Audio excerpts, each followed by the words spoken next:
Today is Monday, February the 21st, 2022, and it's a great day to have a day here on the Spurs Up Show, the best Gamecocks podcast on the internet. And on today's show, it feels so damn good to be so damn good. What a weekend in Gamecocks country is. First, we start, folks, with a crazy, unlikely, improbable series win at Founders Park as South Carolina finds a way to win anyway on Sunday and take the weekend series over the UNC Greensboro Spartans 2-1. Guys, I'll break down the series in its entirety. We'll talk key takeaways, hand out the Oot Oot Award, which in turn is the series MVP. Also talk slap pick of the weekend, who's hot, who's not, and look ahead to what's next for the Yardcocks. Also, hey, South Carolina was pretty damn good on the hardwood this weekend as well. We talked Frank Martin's squad, their big 77-75 win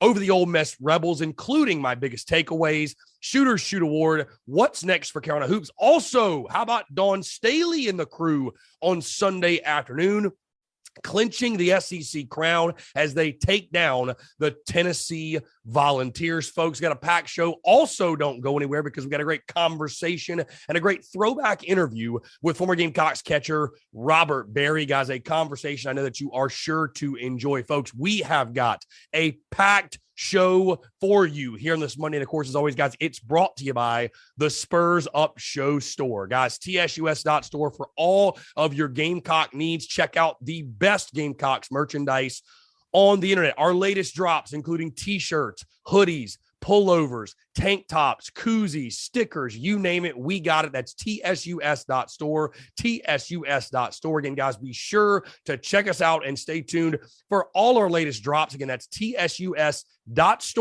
the best Gamecocks merchandise on the internet. Let's get it.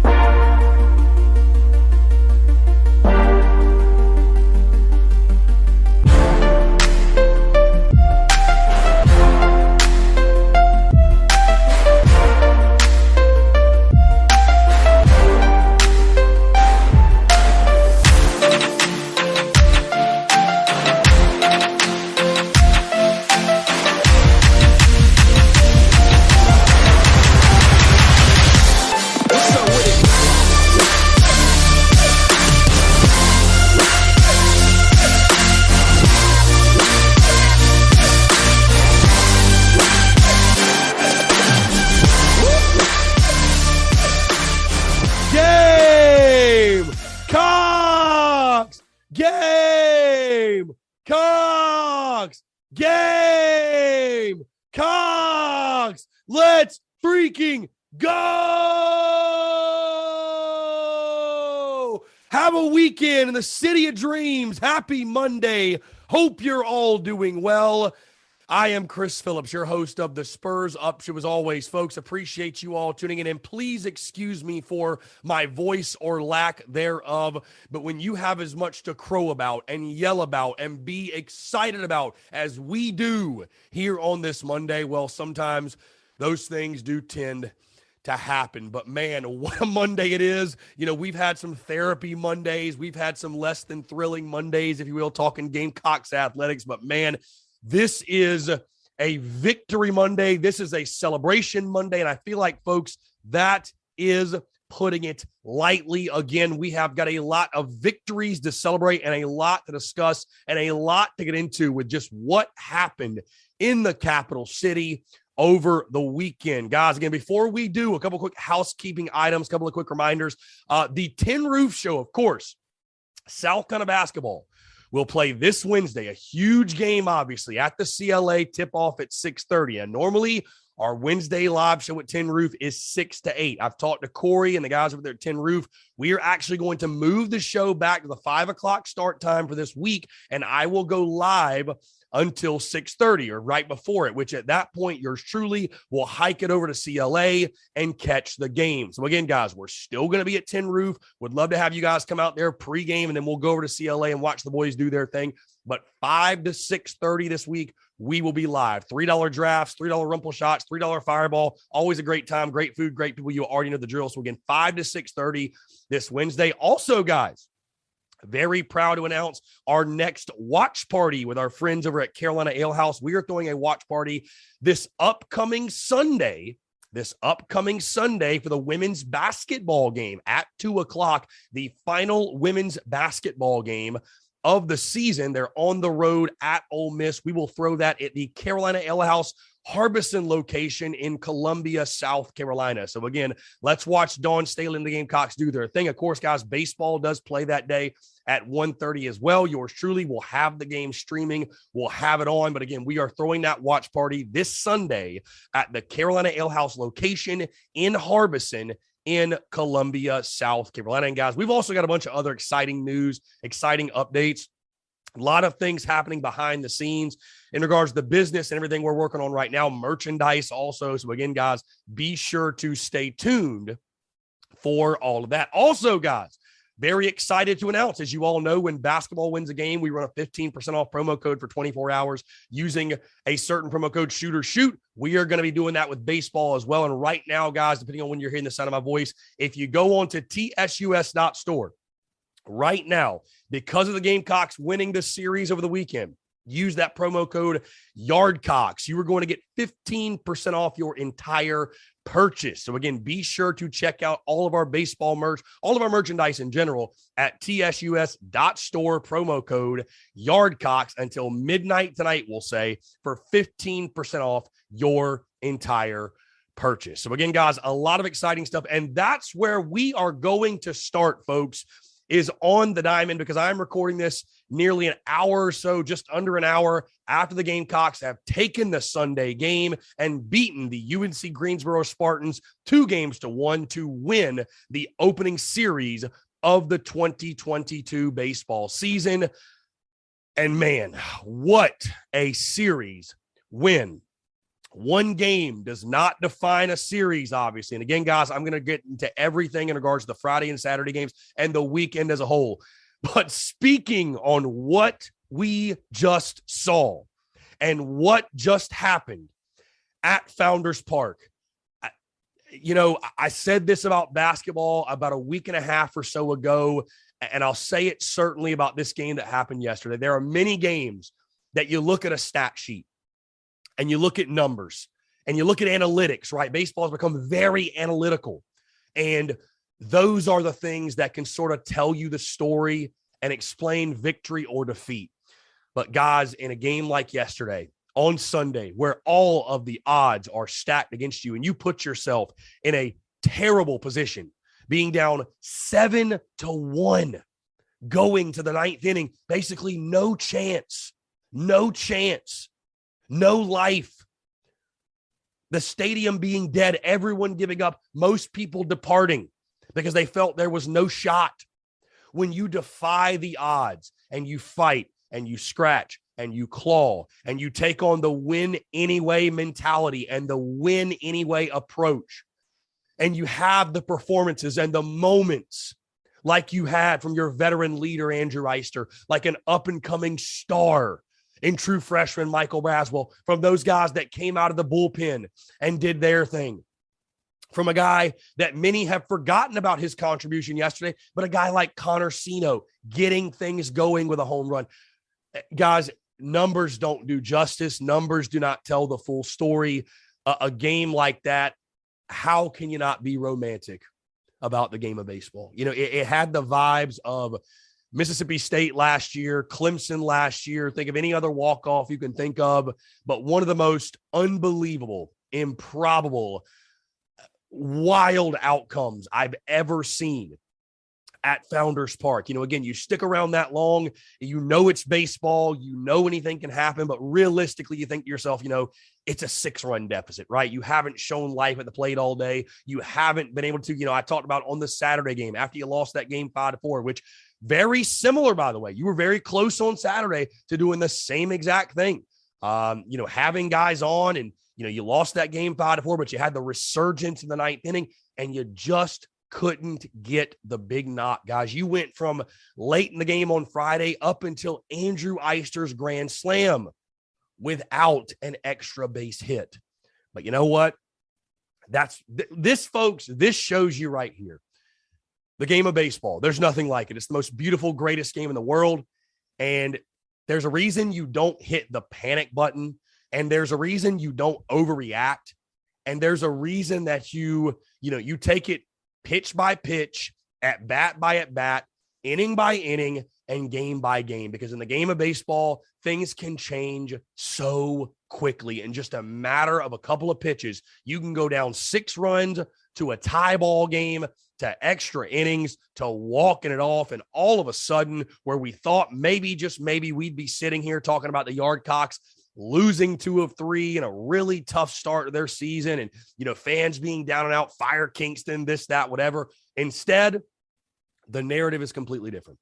And I mean, I'll tell you this, man, this team coming out of this weekend, and again, I'm going to dive into it more in depth in just a second, but I'm really using this time to give credit where credit's due and celebrate, because I tell you this, guys, you can say whatever you want about Kingston. And you know what? Some of you that have those opinions, you still think Kingston's trash. You still think South Carolina baseball needs to go a different direction. I've told you all before, guys, listen, I love Carolina baseball more than I like Mark Kingston. And Mark Kingston understands the expectation. He understands the realities of what needs to be done for him to be employed at the University of South Carolina. Guys, there is no gray area. There are real standards and expectations for what must be done. So there's no point in getting your panties in a wad and going crazy in the opening weekend. If you just let it play out, guys, it will play out one way or another. But I'll tell you this, no matter the criticisms you have, whether you like the guy or you don't, or whatever your thoughts and opinions are on South Carolina baseball, I'll tell you this, and I noticed it last year, I noticed it yesterday, and something I've never had to question. I can't remember the last time that I had to question it, but I've never had to question this, is the fight, the heart, the determination, and the absolute guts of those dudes in that clubhouse. I mean, you just do not win a game like that if you don't have those type of characteristics and that type of character. And you know what? Again, you can talk recruiting, you can talk about the guys on the roster. You know what? It's because of guys like Michael Braswell that you won that game. When you got a bunch of guys in your clubhouse that believe in one another, and they believe in each other and what you're doing, and they're a bunch of winners, and they expect to win, and they play with a swag, and they play with confidence, you know what? That is the difference. That is the difference. Now, when you look at the series as a whole, we'll start on the mound. I thought Will Sanders did Will Sanders things. I thought James Hicks on Saturday, I didn't think he was all that bad. Ran into trouble in the 4th and 5th, but I didn't think he was terrible. And then Sunday, listen, I think you need Julian Bosnick back. It's no disrespect to Josiah Seitler. I got nothing against the kid. I don't think he's a weekend arm. The fastball it's not overpowering. The changeup's really good when it's spotted. Really, really good pitch. But the breaking ball kind of non-existent. And again, you need Julian Bosnick back to really have a run at the type of season that I was expecting you to have. So again, we think Bosnick should be back by the Clemson series. Fingers crossed, but you definitely need him back. Now, on Friday, the bullpen, huge issue, right? The bullpen was a major, major issue for you, okay? You struggled mightily, and really it was more so one guy. I hate to call out Cade Austin, but it is what it is, man. Did not have his best outing. I thought the bullpen was much, much better after that. And again, guys, that was my biggest question coming into the season. That's probably still going to be a question mark moving forward as you continue to find the pieces and the right guys to insert there. But, I thought on Saturday, Parker Coyne threw really well. Michael Esposito, CJ Wines, Aiden Hunter, Becker did some okay things on Saturday. Also, Wesley Sweat, have a freaking weekend, sir. Shut it down on Friday. Sunday gave you a great 3 1/3 shutout innings. I thought Noah Hall looked pretty good. Michael Esposito looked filthy on Saturday. John Gilreath had a bounce back inning on Sunday. And Michael Braswell, how about him striking out the side in his one inning as well? So again, guys, I think there are enough pieces. Certainly you're lacking the big time power arms that we see from some other schools, but I think you do have enough options in that bullpen to get it figured out, as I talked about in the preseason. Offensively, though, I think that was obviously the biggest problem both Saturday and Sunday. You've got to find more consistency from the lineup, and you cannot wait until the 8th and 9th inning to have that sense of urgency, that focus, that locked-in mentality, if you will. So I think that's something they'll certainly be working on. Again, whatever you're doing in the 9th inning, however you're locking in, you're becoming laser focused, bottle that up and spread it throughout the game, man. I mean, play every inning like it's the 9th inning. Again, I thought the newcomers looked really, really good. Belk, Madden, Braswell, of course. I thought Thad Ector looked good on Sunday. You had guys that flashed that were newcomers that I thought played really, really good baseball for you. And again, they showed why I was so high on them in the preseason, but you got to be more consistent lineup. People talked about last year, we hit too many home runs. We relied on the home run. And hey, I don't want a team that solely just relies on the homer. But I tell you what, guys, you see what the homer did for you yesterday. It sparks your ball club. It sparks your dugout. It gets people fired up. So again, finding barrels, man. I don't know what it was. Again, you tip your cap, by the way, guys, to UNCG. I think they're a postseason team. I think they're actually a pretty quality ball club. They threw some guys that I thought were really solid. They got a couple dudes in their lineup that are really, really good ball players. So but you got to find more consistency. You got to find more consistency in the lineup, top to bottom. Again, you win a game on Sunday and you win the series, and it sort of masks the things you did not do well. But certainly, guys, it's the opening weekend. You're figuring yourself out as ball club, but you do have to improve. I mean, there's no question. You got to improve. You got to get better. There's no secret there. And I think the pieces will come together slowly but surely, but definitely offensively, man. I just – we talked a lot about approach, and again, Matt Hogan shined, also another newcomer, but just was not consistent enough. You just were not consistent enough. And again, you tip your cap to UNCG in a way, but I mean, you got to be better, man. You got to be better. Situational hitting, I still didn't think was all that great. You had situations where you had bases loaded or two guys on, nobody out, and you're still not getting guys home. Again, you have got to be better in those situations. You got to be better. You got to find a way. But you know what? That's the biggest takeaway, man. That's the biggest takeaway. Again, guys, I love college baseball. I love the game of baseball, but college baseball is incredible. It's the greatest game in the world, like I've said. You never know the unpredictability and what can happen, and win anyway. I mean, that's the big takeaway from the weekend, guys. Win anyway. That is the big takeaway. It's just win anyway. Carolina baseball, win anyway, is still very alive in Columbia, South Carolina. And, you look across the country, and listen, I'm not saying we should, any other schools, the measuring stick and what have you. But I tell you what, I think this is going to be a wild, wacky year of college baseball, because you look across the country and the parity and the teams that lost. Guys, Florida lost 2 of 3 to Liberty. It's happening all over the country. Arkansas lost their Friday game to Illinois State. It's happening all over the place. And for the Gamecocks, I tell you what, guys, we can complain, we can bitch, we can moan, whatever. It's all fair play. But I tell you what, I'm really happy to be sitting here on this Monday and doing that complaining and that clamoring for more and improved results after a series win versus the other way around. Because I tell you what, we all know it would have been absolute chaos. It would have been hell. It would have been unbearable on social media had South Carolina not found a way to come back and win that ball game. So again, guys, tip the cap to all those involved. Win freaking anyway. Win freaking anyway. Win anyway. Win anyway. That's always the motto. That's always the mantra. It always has been with Gamecocks baseball, and it always will be with Gamecocks baseball. And in Columbia, South Carolina, folks, we play a full 27 outs, and sometimes we play more if it takes more to get the W. So again, guys, there are issues. There are things you got to get figured out. Of course, I did not expect this team to be a well-oiled machine so early on with all the new faces. But again, I still do like this team. I think you look across the infield, I still like Belk at first. I thought in the leadoff he was solid. You want to see more out of him, but I think you saw a very professional approach. I think Braylon Wimmer was Braylon Wimmer. Obviously, guys, Michael Braswell, what a story, what a freshman he is, what a phenom already in just his first 3 games. Kevin Madden, again, I think will come on and be better, and I think he'll be another big-time veteran piece for you. And then, of course, Josiah Seitler. I think he's going to be a dude again. You're not going to have to depend on him in the 4-hole, nor do you want to do that, but I think he'll still be a solid piece swinging a stick. I think Thad Ector could give him relief if needed. That Colin Burgess played well. Matt Hogan, I think, is really, really solid, and then Andrew Eister as well. But again, guys, in the field, in the lineup, you look at the DH spot with Lee Croy and Sino and others. It's about early on in these first 2 weeks, especially before you get to Clemson.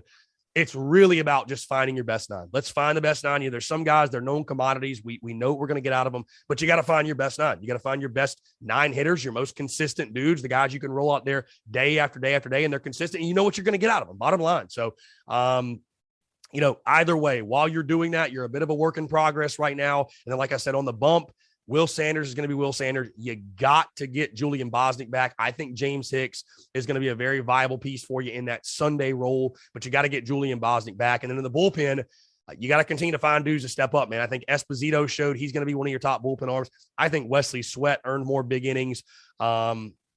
You look after that. I think the bullpen's kind of a mystery. Noah Hall, I think, showed he's going to be a big bullpen arm for you.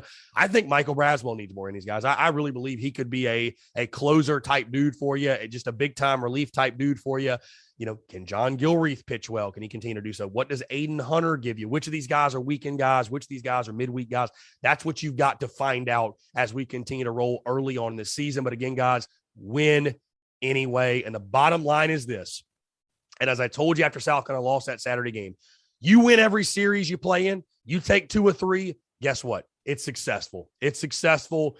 You had a successful weekend. That is the key. Win every series you play in. And so you know what? It wasn't perfect. You would have loved to sweep, but you know what? You found a way to get the job done. And 2-1 is a lot better right now than 1-2. Guys, let's move into our series MVP award. And obviously, as you know, for football and basketball, I've given these MVP awards a special nickname, and I thought it was only right. It was only proper, with the passing of Fish from Gamecocks baseball. And of course, Bill Golding as well.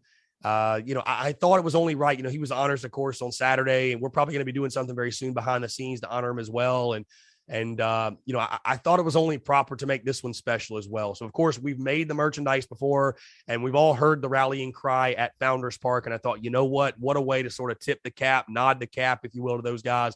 But what better way to do it than our series MVP award for each and every single weekend? We're going to nickname it the Ooh Ooh Award, which will be effectively the series MVP for that weekend. So the winner of the first ever Ooh Ooh Award is none other than Andrew freaking Eister. Ice in his veins. Guys, 7 for 15 on the weekend. Good enough for 467 at the dish. Hit 2 home runs, 8 RBI, and of course the big one, the game-tying grand slam on Sunday. Guys, I mean, there's just certain guys that, in any sport, right, but especially the game of baseball, they live for the moment. They don't just want to be up there, but they live for it. That's why they come to South Carolina. That's why they play college baseball. That's why they play the game.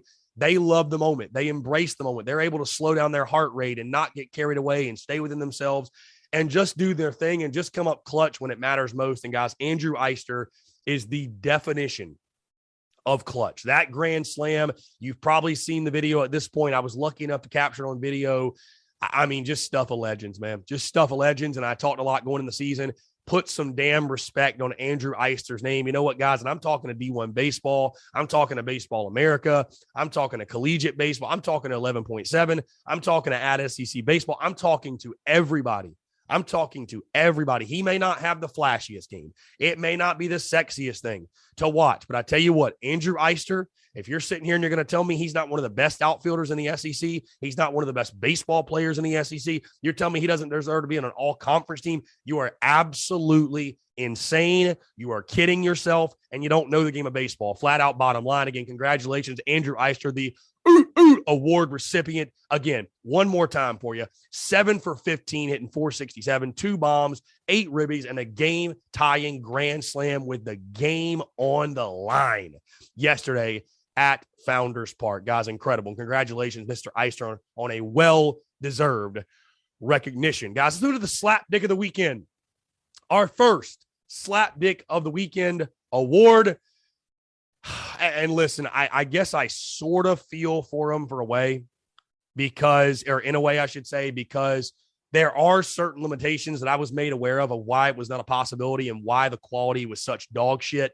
But I'm sorry, guys. The University of South Carolina, their baseball broadcast and all those involved, sorry, guys. You guys are the slap dicks of the weekend because I was fortunate enough to be at all 3 games. I did not have to sit through that. But the single camera with no score bug, with horrific audio, guys, there are Division IIs out there that have better streams and better live feeds than what South Carolina provided its fan base over the weekend. Hey, guess who didn't have that problem? Because the excuse was, well, basketball's using the cameras and we got to have them over there. And we've only got so many control panels and control rooms and this and that.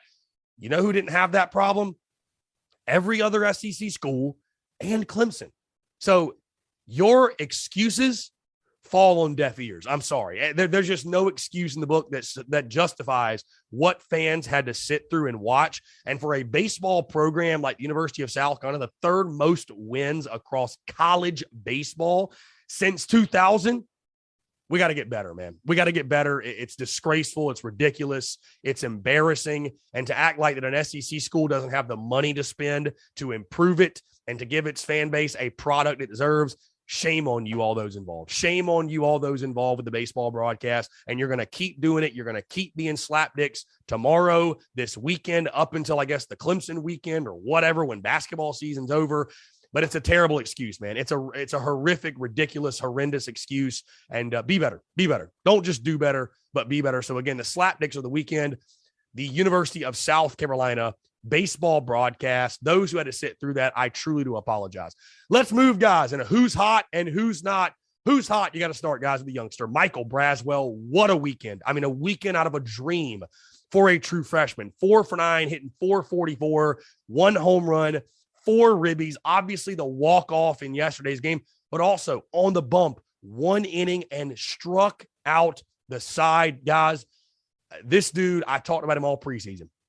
He's a star in the making. The way he plays the game, the confidence, the swagger, just you love to watch it, man. It's a beautiful thing. You know, it's to watch. We forget baseball is a kid's game. It's a kid's game, and Michael Braswell has the joy of a kid. You know what I mean? And that's when you got supreme talent as well, and you play with a fierce competitiveness and a fierce love for the game. That shows, and you saw it.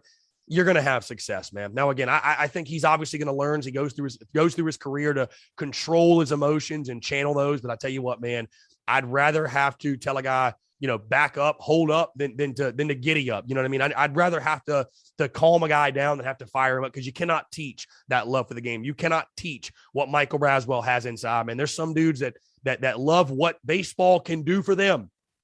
And then there's some dudes that simply love the game. They are dirt bags. They are baseball rats. They love it. Michael Braswell loves the game of baseball. He loves being a Gamecock. And again, what an opening weekend for him. You could not have asked. You couldn't have scripted it any better. Again, the walk-off yesterday and just what he did on the mound and the way he contributed all weekend long. What he did in the field, by the way, as well. Incredible stuff for Michael Braswell. Who's not? Got to put it on him. Josiah Seitler at the plate, 2 for 13, hit 154, 1 RBI on the bump yesterday, 2.2 innings pitched, 6 hits, 5 runs, 4 earned for him. I think Josiah will get it figured out, especially swinging a stick. And again, I think he'll be more of a midweek guy, but our who's not of the week is Josiah Seitler. Now, what's next for the Yardcocks? Tomorrow night at Founders Park, 4 o'clock, first pitch against Winthrop, the first midweek game of the season. And then this weekend, the weekend series against George Washington, which, guys, effectively will serve as the last sort of, you know, non-conference series that you look at and you're kind of like, oh, okay, just another non-con series. Because after this, you've got Clemson, you got Texas, and you dive into SEC play. So you got to get it figured out quickly. So again, tomorrow against Winthrop, weekend series against George Washington, big week upcoming for the Yardcocks, and a great opportunity to get better. So again, guys, that will do it on the diamond. Let's move to the hardwood. South Carolina men's basketball, Frank Martin's squad finding a way to get the job done, 77-75 over the LSU Tigers. And guys, I will say this, as I said in my post-game video, it's obviously clear Vegas has no clue on this team. I have no clue on this team. I've doubted this team time and time again. I've picked against them time and time again. You know, LSU opens as the favorite. I thought the season was dead. And again, as I said after Ole Miss, I don't know what it means, again, in regards to the future of the season. Tattoo watch is officially on for South Carolina's run to potentially the NCAA tournament. But I tell you, man, this team, the fight, toughness, resiliency, as we just talked in baseball as well. I'll tell you what, this weekend took years off your life if you are a Gamecocks fan, no question. But just finding a way, man, just finding a way to get the job done. You know, my biggest takeaway is this, guys. You look at that game, Jermaine Couisnard is a freaking dude. He's still a dude. He always has been a dude. And he reminded us all on Saturday, just the fact he's a dude. Again, the shoot award, it's got to go to Jermaine Couisnard. 33 points, 12 for 18 from the field, 5 for 10 from 3, and 4 for 5 from the free throw line. An incredible performance. And you're starting to see some pieces come together, man, with guys like Stevie, shoot, AJ Wilson playing better basketball, Will Zavek, Josh Gray, the defense coming together. And again, you're down at halftime. And this team, I don't know what it is. They've just found their groove. They found their groove in the sense they love being down at half, and this team loves the comeback in the second half. It's unreal. I mean, it's just flat out unreal. And again, you could use the excuse before Saturday of, well, this team hasn't beat anybody. They haven't beat anybody that's really all that good. But you know what? LSU was a team that at one point was ranked. They had a winning record, and you took them down, and in an impressive fashion. You did. Just absolutely unreal, man. Like I said, guys, my brain is scrambled eggs because of the baseball game and really the weekend. I feel like I've aged 50 years watching South Carolina athletics this weekend. You outscore LSU by 8 points in the second half. And you just find a way, man, making plays down the stretch. I mean, dudes stepping up and hitting crazy shots. And the defensive stands is really what stands out, man. The defensive stands, you look at the statistics, man. LSU shot 44% from the field, 30% from three, 60% from the free throw line. You shot 51% from the field, 30% from three, and 77% from free throw land. But again, guys, this is the game that Jermaine Couisnard won. I mean, that's it, man. This is the Couisnard game. 33 points in the ball game.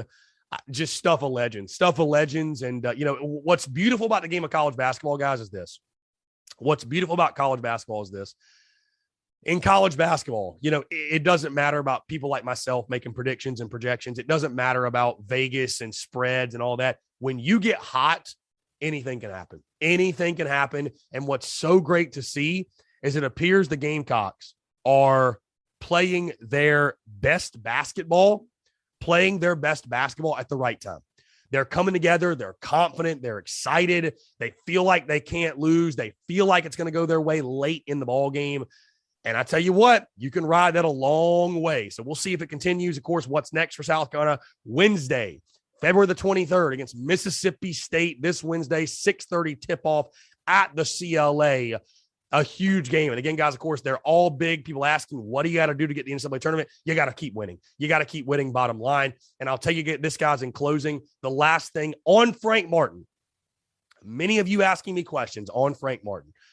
I am going to dive into the Frank Martin stuff much deeper this week. And I think that my takes on Frank Martin will surprise some of you a little bit. They will. So just stay tuned for that. But right now, I mean, I just want to celebrate. I mean, a huge win, an incredible win. You got to have them. They're all big from this point out. And a guy like Jermaine Couisnard, you feel so great for him, the way that he stepped up. His mother in attendance. I mean, it's just unbelievable stuff of legends, and truly a storybook type of game for him and a storybook type of run right now for the Gamecocks, as you now won 3 games in a row.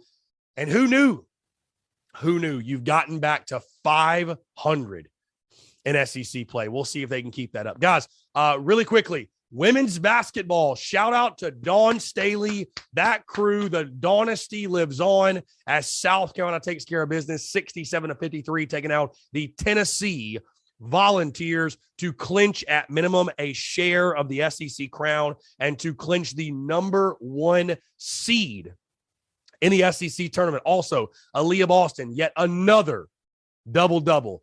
Guys, I tell you, it's wild what Dawn has built. I mean, the Gamecocks, guys, I've said it all season. They are the cream of the crop. They are truly the standard, the class when it comes to women's college basketball. Congratulations to that crew. Just doing their thing, man. Again, we felt like before the season, this is the best team in women's college basketball. The national championship's on their mind. The national championship is their mission. And sure enough, it looks like that's where this group is headed. But again, a job well done, clinching yet another SEC title, the number 1 seed in the SEC tournament. And for anyone who doubted this group, man, I don't know what you were thinking. Feels good to be good with Dawn Staley, the Dynasty. Like I said, it's unreal to watch what she's built and the way they just keep on trucking along, man, the way they keep on getting after it. So again, Aaliyah Boston, the best player, national player of the year, hands down, by the way. If you think differently, you're absolutely insane. You're taking loony pills. Aaliyah Boston is the player of the year, and it's not even close. So again, congratulations to Dawn Staley, that entire crew. What a win. What a job well done. And again, the season will conclude in just less than a week, and then we'll get into the tournament. But, it's been a hell of a ride for Dawn Staley. And again, on to postseason play. As we told you all, that's really where it begins, because the national championship is what we are chasing in this season. Guys, what a Monday show. Incredible. What a Monday show. Feels good to be good, man. I tell you what, I'm on cloud 9 right now to that baseball game. Of course, basketball doing their thing, getting a huge win against Dawn Staley. It's just wild. And again, guys, I want to say this as well. So many of you came up over the weekend at Founders Park. So many of the Rowdy Roosters, Gamecock fans I got to meet. Thank you. Thank you so much for showing that love, that support, man. I was able to hand out tons of stickers, which I'm planning on doing that at all the games as well. But, man, thank you all so much, man, for just showing love. And it means the absolute world. And I can't say enough. I mean, I'm overwhelmed right now. Got to hang with so many great Gamecocks on Sunday, people I've interacted with on social media and meeting you all in person. And again, just the love you show, man, I'll never not be grateful for that. I'll never take it for granted. It's just truly a blessing to know that you guys rock with the brand, the business, the content, everything. It's my heart is full. My heart truly is full, man. That's what it's all about. It's about providing value and impacting people in a positive manner. And I'm just so grateful that I have the opportunity and I'm able to do that, really, truly. And again, guys, without your love and support, TSUS would not be what it is and what it's becoming. So again, thank you so much, guys. I cannot say it enough. Hey, do not go anywhere. That's going to do it for me, but don't go anywhere. We got a great conversation, great throwback interview with former Gamecocks catcher Robert Beary. Guys, of course, the national champion. I had him on the show back in October of 2019. Great combo as we relive his career in the garnet and black. Again, guys, thank you all so much for tuning in. Content continuing to bleed out the eyeballs this week. So again, guys, be sure to stay tuned. With that being said, that's going to do it all for me. Hope you guys have a fantastic rest of your Monday and enjoy this conversation with former Gamecocks catcher Robert Beary.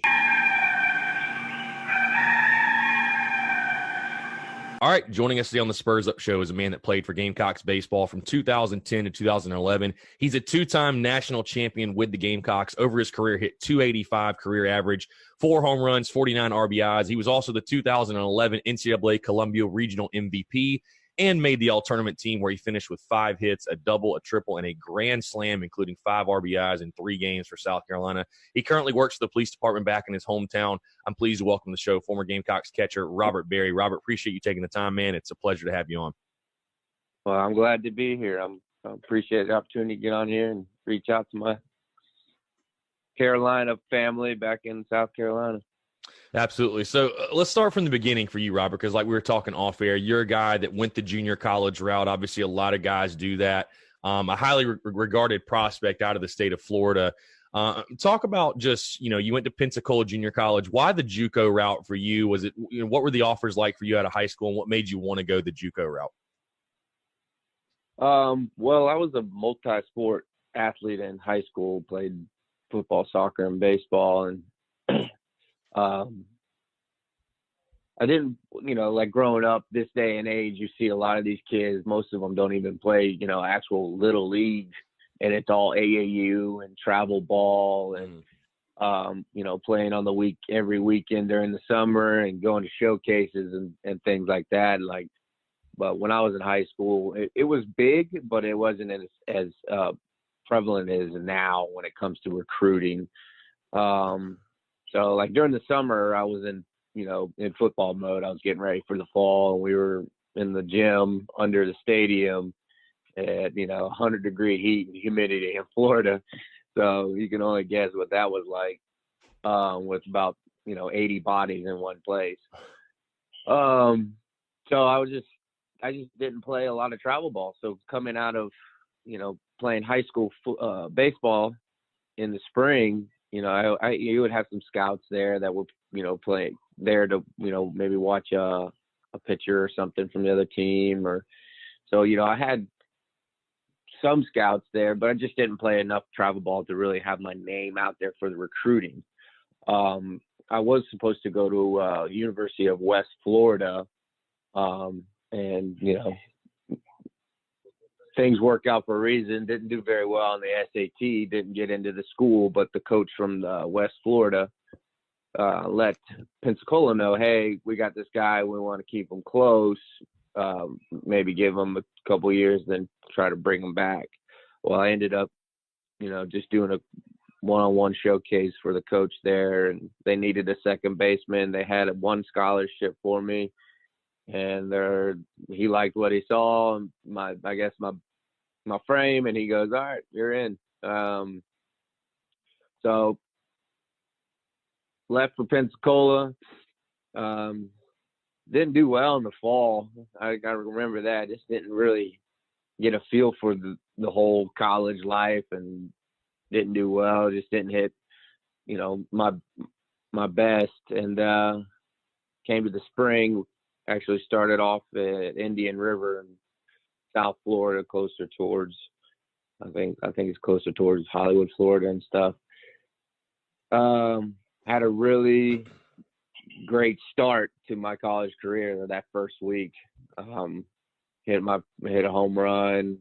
It was like, I think I was like 10 or 12 for 14 or something like that, and was player of the week in Florida when it comes to RBIs and home runs and stuff like that. So that, and then at that point, I can remember at that point, it was just on the whole year.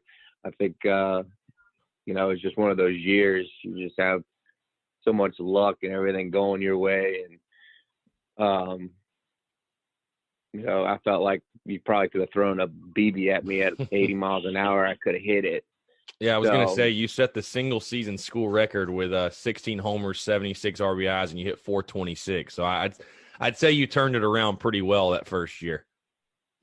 Yeah, and being in that kind of a zone for majority of the year, really, I don't really remember just having an off, any kind of slump that year. It's a lot of fun, when you finally focus on one sport and, really can, get the hang of being just a baseball player. It was just a lot of fun, there was a times I was just thinking back, or while I was there, some of my teammates were just, praising and giving me, you're a good baseball player. Telling me you're a good baseball player. I was like, what? I look back, I'm thinking, I knew I was a good athlete and I was a good baseball player in high school, but that's just high school. And then you get to college and you're playing JUCO and against, a lot better talent, and you're still excelling. And it's like, oh, maybe I am a pretty good baseball player, but it was just, it's a lot of fun. When you're having that kind of success in a year, it's fun to look back on. And, my goal, I always told myself, I wanted to do everything you can do in baseball. I wanted to hit a grand slam in my career. I wanted to hit for the cycle in my career. I wanted to hit, 2 or more home runs in my career. I just wanted to do it all, just to have that feeling and be able to talk about it. And I ended up doing most of that year. And then I think I hit a cycle in my senior year, or I think I might have hit one in my freshman year in college too. So it's just stuff you just, you want to do within your career. So no doubt. A lot of fun. So I was going to say, obviously you tear up junior college. When did the calls start coming from bigger schools? I mean, obviously South Carolina was in there, but the numbers you put up, obviously I imagine without a doubt, the calls started coming from some of the Division I schools that I imagine all around the state of Florida, and then South Carolina took notice. I mean, talk about the recruiting process once you're at the junior college level, and when did South Carolina come into play, and what eventually led you to choose South Carolina and become a Gamecock? Yeah, well, going back into high school, I actually did a hitting camp, or Ray Tanner's hitting camp. I think my sophomore junior year, I came up for a win during Christmas break. That's when it was, and we hit in the old soccer football facility. I can't remember the indoor facility right there by the soccer field. That's where it was. And I think Coach Tanner pulled me and a couple other guys. I think Adam Matthews was there. I remember watching him running a 60-yard dash and was just blown away by his speed. I think he pulled a few of us just because, I don't know, they selected us out of the group and wanted to, do a little showcase down at the baseball field, or Sarge Fry. That was my only time I got to be around Sarge Fry. But out of high school, I wanted to go to South Carolina. I actually was very interested in it. And, I have a lot of family history in South Carolina when it comes to the missionaries, and on my mom's side of things, and I like South Carolina. But I didn't get any offers from that showcase, and went to, gone to Pensacola and did well. That summer, I got a call to play for the JUCO USA team, which Brock Holt was on. Brock Holt plays with Jackie Bradley with the Red Sox, and we played a few game series against the Chinese Taipei national team, and I think we had a rain delay the first game, and so we ended up finishing the first part of that game the next day. And I think throughout the day I went 5 for 7 with a 3-run bomb with a wooden bat at the old USA Olympic Stadium in Tennessee. So, and I think there was Oklahoma, Coach Emo from Oklahoma State was in the stands, and maybe a couple others. And as I was walking out, my mom was there in Tennessee with me, and as we were walking out to go back to the hotel, he came up to me and was like, "I want you to sign right now." And that was pretty much the start of major schools starting the recruiting process. And then after that, every week a new coach would call. So, and it's a lot of fun. It's definitely a neat experience that you can use in the business world, or, outside of, or, if you're a coach, and it's neat to go through a recruiting process like that, where you're just highly recommended and wanted. And it's like it is like anything else. It's school, but it's also a business too, And South Carolina called, and I think it started off with Coach Monty Lee. He called me first from South Carolina, and then like a week later, I think Coach Calvi called me, and Coach Holbrook was on his way in from North Carolina. So no, he was there. But Coach Calvi called me. He goes, "I know you talked to Coach Lee, but he got the head coach's job at South Carolina. So now I'm calling, and probably Coach Holbrook will be calling you." I was like, "Okay." So was talking to them. Coach Turtle Thomas, who was down at FIU, was highly recruiting me. FAU, most of the East Coast schools, Florida State, Oral Roberts, then Carlton Charleston, obviously with Coach Lee, and had the opportunities. I took a couple official visits. One to Oklahoma State was a lot of fun. I really enjoyed Oklahoma State. Came to South Carolina, and that's when they were in the process of building the stadium. During the time I was there, they didn't have any bleachers in it, but the team was taking BP on the field, so I got to get the gist of what it was going to be. I've been to Florida, so I didn't really take an official there. I did a camp or showcase there, and I was able to see the facilities and all that.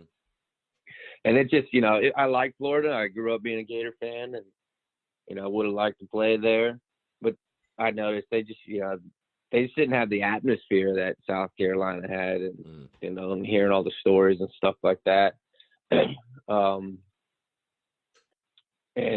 plus, out of high school, I just wanted to go to South Carolina, so I kept it under lock and key for a little bit, and kept talking to Coach Holbrook and Coach Calvi, and Coach Tanner would call every now and then, and just kept them on their toes about things. And North Carolina, right before I decided to call, North Carolina called me and wanted me to do an official visit. And I told, and then Coach Holbrook called me and was like, and I told him, I was like, "Hey, I want to go see North Carolina." And that was, they just got done with their 3-year stint of going to the World Series. So obviously I was like, I'd like to go. And they wanted me to come up. I think they wanted me to come up and catch. And I was like, yeah, sure. So I told Coach Holberg, and he goes, "Oh, if you sign with me this week, we'll give you an extra $1,000 on your scholarship. And I was like, all right, I'll try.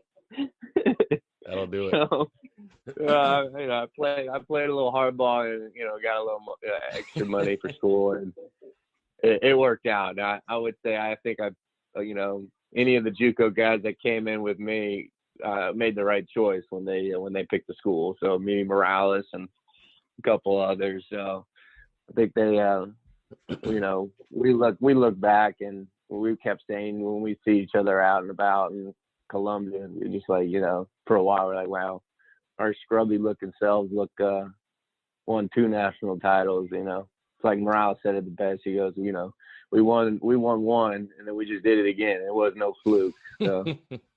Yeah, I was gonna say, anytime you go 2 for 2 in the national title department, that's a pretty solid career without a doubt. So I wanted, I wanted to ask Robert. You get on campus obviously fall of 2009. Like you said, South Carolina has broken in Carolina Stadium at the time, or Founders Park as it's known now. There's a lot of buzz around the program, and obviously South Carolina has, even at that point, had a really rich baseball tradition. But I know South Carolina, that 2009 season was coming off a really, really tough year in which they went to East Carolina, lost in the regionals. I've talked to some other guys that were on that team and just how tough and heartbreaking that loss was. And going into that 2010 season, when you got there, was the expectation, set to, I know with the South Carolina program, it's always to get to Omaha, but could you sense that that was going to be a special season? Was there anything that told you that type of run that you guys had in 2010 was coming that season? Well, coming into South Carolina in the fall of 2009, I was coming off of a wrist injury and surgery. I had to reconstruct my wrist from blocking the plate my sophomore year in Pensacola. I played 34 straight games, caught every game until my wrist exploded. So coming off of that injury, didn't play a lot of fall scrimmages. I think I played maybe a couple of weekends towards the latter end of the fall season. I did, the main focus obviously is to get my wrist and my arm and everything back into working order to win a spot and play in the spring. I got the chance to start on opening day, and it was super excited for all that. And it was still getting the feel of playing in front of all these people that just scream and yell and have a good time. And, it's surreal, really. It's so much fun. I was playing left field. My first game was just, you feel like a big leaguer. It's hard not to. You're playing in a big league stadium, and you have thousands of people that are screaming and loving you just because you're a Carolina baseball player. So, we didn't start off super, hot, I would say. I think we won the first series, and I think the next series was ECU, and it was a grind or something. Then we ended up dropping 2 there, I think, and then Clemson, and we dropped that series. So it was like, but we had a bunch of mature guys. We were mature athletes when it comes to what we were doing on the field. And I'm going to keep it at that, what we were doing on the field. We, guys like Morales and at the same time, there was a lot of us, we were being played in different positions. I think beginning of the year, 2010, I played first base and never played first base in my life. And I think Coach Tanner was the mastermind trying to just fit the puzzle pieces into where they needed to be.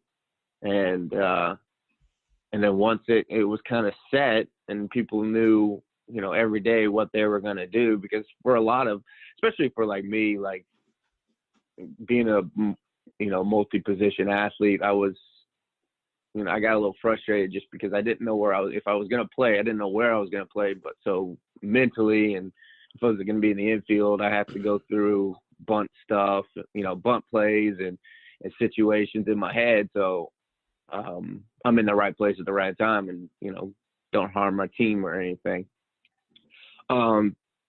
So once we all kind of got settled in those positions, and we all knew what we were gonna, what our role in the team was, we got into a groove and just didn't look back.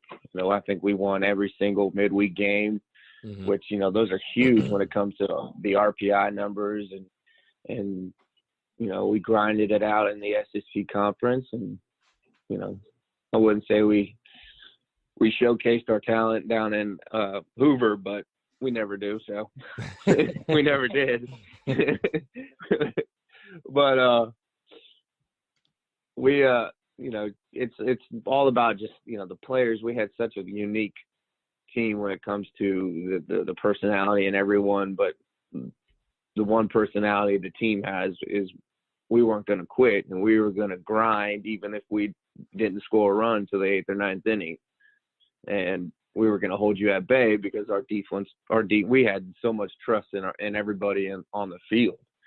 Everyone was doing their job and playing hard on defense, and we knew if our pitchers, Cooper or Roth or whoever was on the mound, if they kept it at bay at the plate, we were going to hold down behind them, and that's all it took. We just wait until the other team took out their ace and let them put some, middle inning guy and let him miss a couple spots, and then we'll tattoo him. That's what we did for 2 years, especially in 2011. No doubt. I was going to say, Robert, I think it's interesting when you talk about the defense, because your first year at Carolina, you made 0 errors. Your second year, you only made 2 to finish with a 993 fielding percentage, which is really, really good. I mean, 2 errors in 2 years is phenomenal. And South Carolina, like you mentioned, was always good defensively. And I think that's kind of interesting for a team that, let's face it, Ray Tanner's philosophy, bloop and a blast right back in this thing. I mean, he loved to hit home runs. Yeah. He loved to recruit big power hitters like yourself. So to have that type of power, but a team that plays really, really good defensively too, I feel like is, I don't want to say it's a rarity, but I think sometimes the defense sort of slips when a team feels like it can score 10 runs every game. I mean, was that like a huge focus for Tanner, even as much, if not more so, than the hitting was? The old saying is, there's always defense wins championships, and no matter what, even with those old bats, you could still have that 3-2, 2-1 game. I think we had a few of those with Cooper when he was on the mound, and Sam, and against some very good talented players that are all in the big leagues now. So yeah, I mean, with those bats, one day you're hitting 15, 5 bombs in a game and 15 runs on the board, and the next day you could be 3-2. And, the same is true. Defense, wins championships. Obviously, in 2011, if we didn't have the defense we did, we wouldn't be, consider ourselves back-to-back champs. We had definitely certain situations there that, without defense, we'd be walking off the field with our heads down. But 2011, going back 2010, with those bats, we expected it was pretty easy to hit out of the ballparks. And then the transition happened in 2011, which I wish we can go back in time and use the bats that the kids use today and the baseballs that use today, because I know my numbers and everyone's numbers on that team would be so much better, just because we were in such that transitional stage and trying to figure out, how to win ball games with these lead pipes that they make us hit with these days. No doubt. Yeah, and it was definitely a different kind of baseball in college, and I know a lot of people were upset just because the home run numbers went down, and you really had to, get into the ball with because we used the old style, the old balls with the aluminum bats, and now these kids use these like semi major league, minor league style baseballs with the newer bats, which balanced out the issue they had with the ones we used beforehand. You know, it was like using a pipe, hitting a rag. It's like we went back in time a little bit with it. But, you can't make excuses. It's frustrating because you would really feel like you just got into one and it would like barely skate over or go off the wall. You're like, what the heck, man? Especially that fall, we were testing out different bats. Like, who were we going to go with? Easton was like, oh, no, and ours. And we were using some of their Connect bats, and we'd hit it. I mean, you would crush a ball and wouldn't go nowhere. And we're like, what the hell? So like Rawlings was sending their bat in, DeMarini, and we were trying them all out, trying to figure out what we can do to be successful. And yeah, it was frustrating. It was super frustrating that fall. You're like, God, this season's gonna suck. You want to hit, with aluminum bats. Heck yeah, you want to hit the ball. You're strong. You're in your prime. You're there to go to school, work out, and play baseball. And you're as strong as you can be when it comes to that. Being at that age, you have all the tools in the trade. And now they give a turnaround and give us these lead pipes to hit with, and it was interesting. It was fun, but it was interesting. And then the season comes along, and and at that time, people are still trying to figure it out. The balls that you could hit off the end of the bat weren't going out, and they weren't doubles anymore. So you just had to play ball and keep on winning ball games no matter what. That's what good teams will do. We had some injuries, and I think I told a reporter that year, like, if we want to consider ourselves a good team, it doesn't matter who we put on the field. We got to win ball games. That's what good teams do. And, at one point we had a freshman out in the outfield. We had a pitcher out in the outfield, when Jackie and Evan were out. And it's just – and you had to win ball games. Neff comes in for a month, hits 5 bombs, more than most of us did the whole year. And, on his wedding night, I told his dad, I was like, the only reason why we won the second title is because Neff hit those 5 bombs, and most of them were within tough situations and series with Arkansas, and it kept us, alive in our season to get the advantage of playing at home for a regional.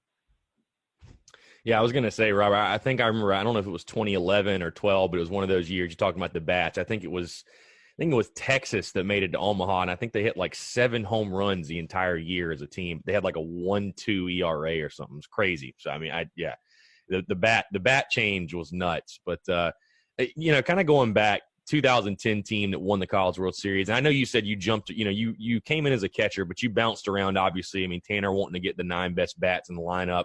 You played everywhere, but talk about a guy. I know Kyle Enders was a guy that's sort of an unsung hero and a guy that doesn't get talked about a bunch in that 2010 team, but someone I'm sure that you probably had, a decent relationship with him playing the catcher position that entire 2010 season. And I know you played catcher, obviously, most of the 2011 season, started a bunch, basically every game. But what was your relationship like with him, and how did he help you sort of adjust to the speed of SEC baseball, especially at the catcher position?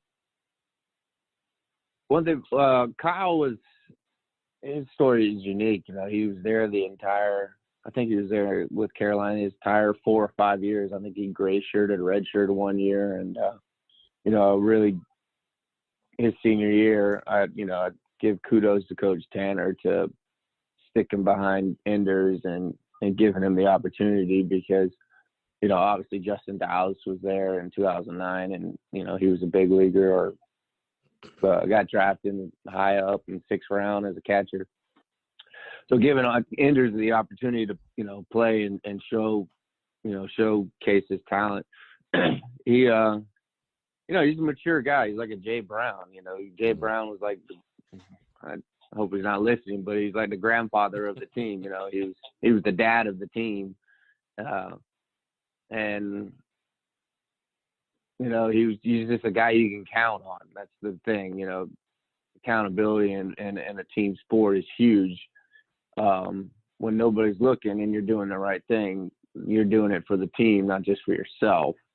And Enders was one of those kind of guys like Jay Brown was. And, you can just count on him. He wasn't gonna hit 500 and he wasn't gonna hit 20 bombs. Now he could, he had the power, but it wasn't expected out of him. But what was expected was him to block the plate, catch the ball, and throw people out at second and third. And Ender's pretty sure had a pretty good percentage when it comes to throwdown. So that's just how he was. And I think all the catchers, Brady, I don't know who else was there. I think it was, Enders, Brady, Richard Royal, and sometimes me.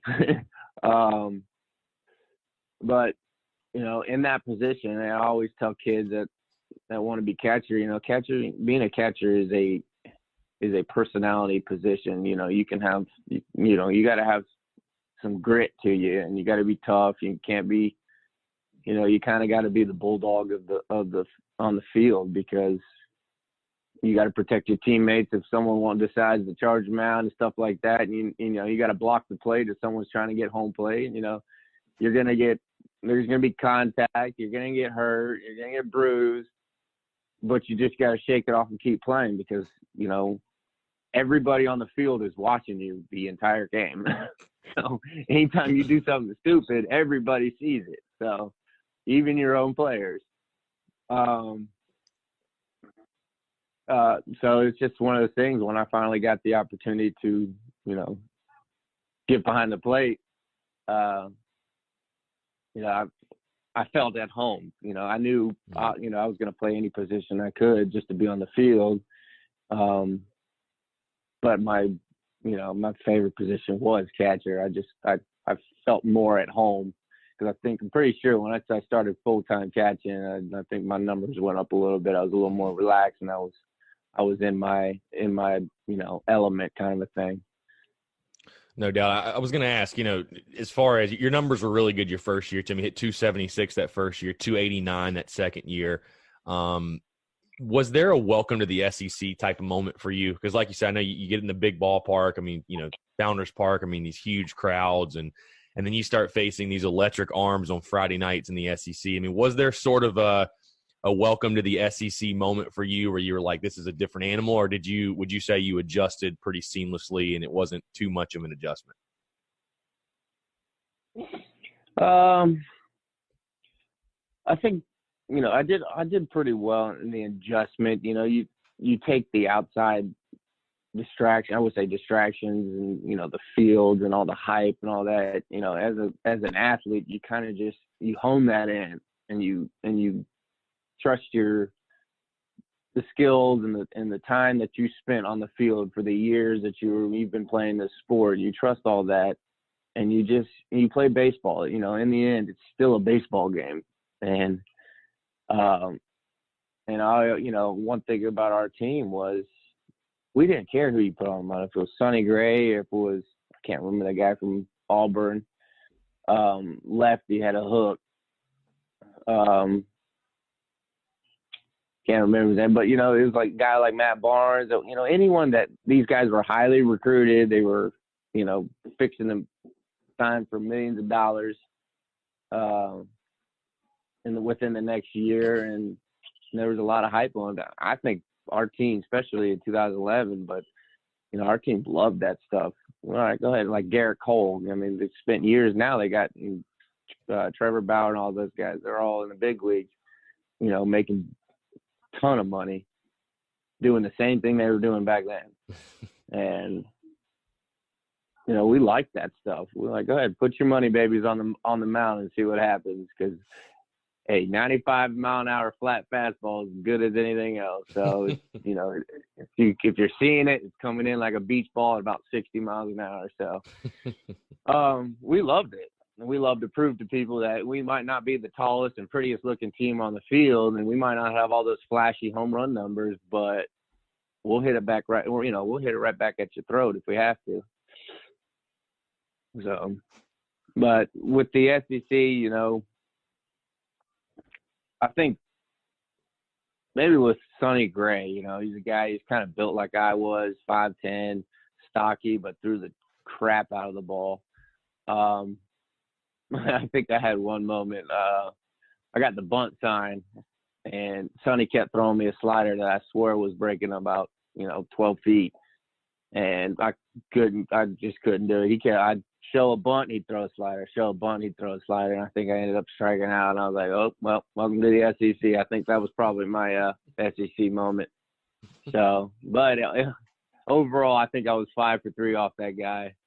So I'll take that to the grave. But yeah, he definitely gave me my SEC moment, I think.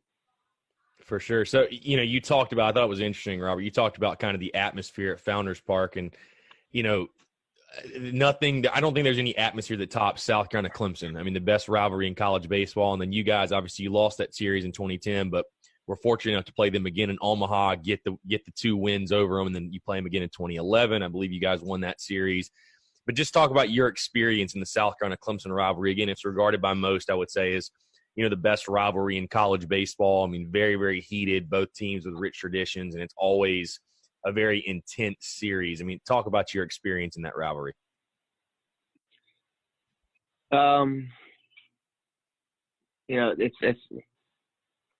It's hard to explain. Like, you can see the passion in the fans, the things that the money they spend and the things they do to be at these games.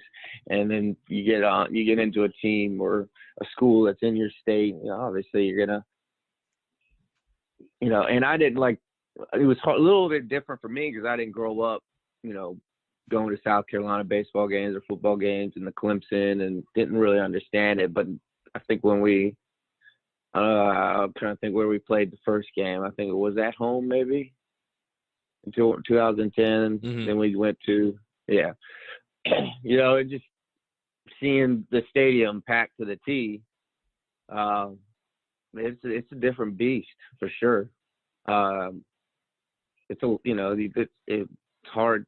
If you've been there, you feel it. But if you ever played there, it's a different beast. It's a lot of fun. And it does get heated. I think social media was starting to really pop around with Twitter and all that. And, people started using it as a platform to, stir the pot, which, it's all part of it. I wasn't real big into all the social media except maybe Facebook. So I didn't really stay up to date with things and what people says and pitchers says. And it's just, you just go out there and they're just another team. Mm. A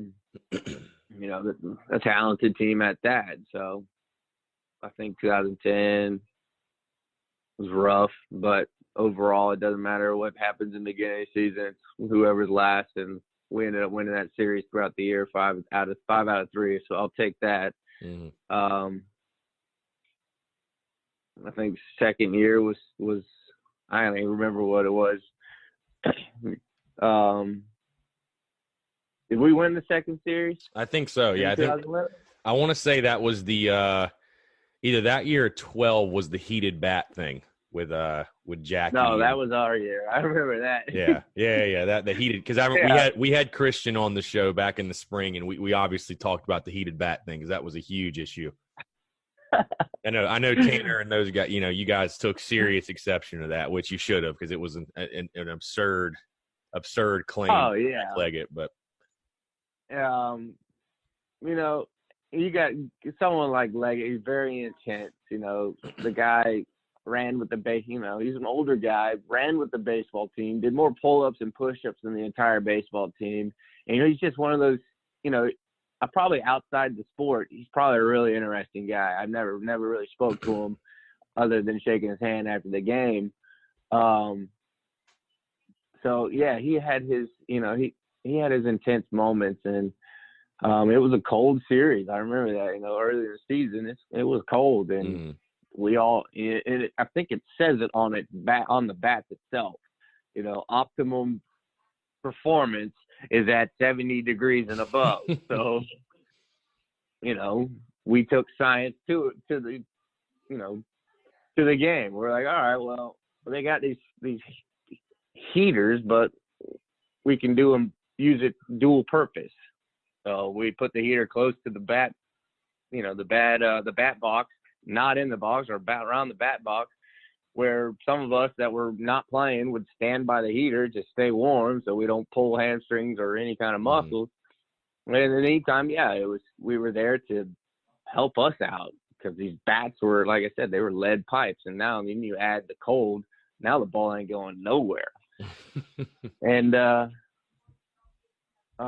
guess, I don't know if it was Kaboom or Keyboom or however you said his name. I think he picked up one of our bats and noticed it was warm and blah, blah, blah, and wanted to cry to Coach Leggett. And so that started the old alpha war there after the game. And, you know, it is what it is. You know, they're just mad they didn't think of it first. So, I mean, and it wasn't cheating because it wasn't in the rule book. So, Coach Tanner was for sure that, you know, it's Coach Tanner, you know, coached with class and respect for the game. And, you know, he wasn't going to do anything outside the rules. And he made sure that it was checked for. So, you know, it's all about winning ball games too. For sure. So like mad they didn't think of it first. So we'll stick. That's right. For sure. So let's jump down that 2010 season into the College World Series. Robert, you guys beat Coastal Carolina in 2 games to get to Omaha. You lose that first game against Oklahoma, but then rattle off what was, I think, 5 in a row. You're in that game 2 against UCLA. You guys are up 1-0. I mean, a great, just classic baseball game. You're on the bases, actually. You scored the game-tying run in that one, and then obviously you know, Whit Merrifield with the hit heard around South Carolina forever, you know, comes up and has that clutch hit to right field to score the game-winning run. Just talk about, you know, that run in the College World Series as a whole, because, again, it's funny, you know, I've talked with a couple different guys that have said, you know, after you guys lost that first game to Oklahoma, it was like kind of like you never know. I mean, it's just, I don't know if anybody could have seen that run that came afterwards, you guys winning again. What was it, 6 straight games to win the College World Series? And then, you know, I know you, again, you know, being on base, scoring the game, tying run in that one, I'm sure had to be a really, really cool feeling, again, in a game that was just crazy. I mean, Matt Price was untouchable that day. Just a crazy run in 2010. But just talk about that run in that game 2 against UCLA. You see that ball jump off of Whit Merrifield's bat. I mean, talk about the rush of emotions that went through you once you saw that happen. Yeah, well, when we got to Omaha, you know, it's a blessing just being in that baseball town and getting to play in the stadium that you've watched for years on television, you know, in the years prior. And it's a neat experience to be one of those kids. And,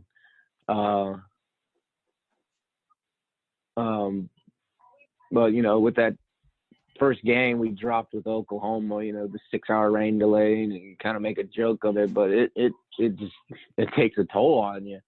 And not making any excuses, we could have won that ball game, but it just didn't work out. So, you know, we all kind of looked at each other in the locker room, was like, all right, well, we're either going to do this or we're not. So we came all this way and we've worked all this time. We might as well give it our best shot, kind of a thing. You know, baseball's a unique sport, and like any other sport, you got to show up and you got to play. And if you do, I mean, you know, you show up and you play defense and you do what you're supposed to do and, you know, cut down on mental mistakes, you're most likely going to win the ball game.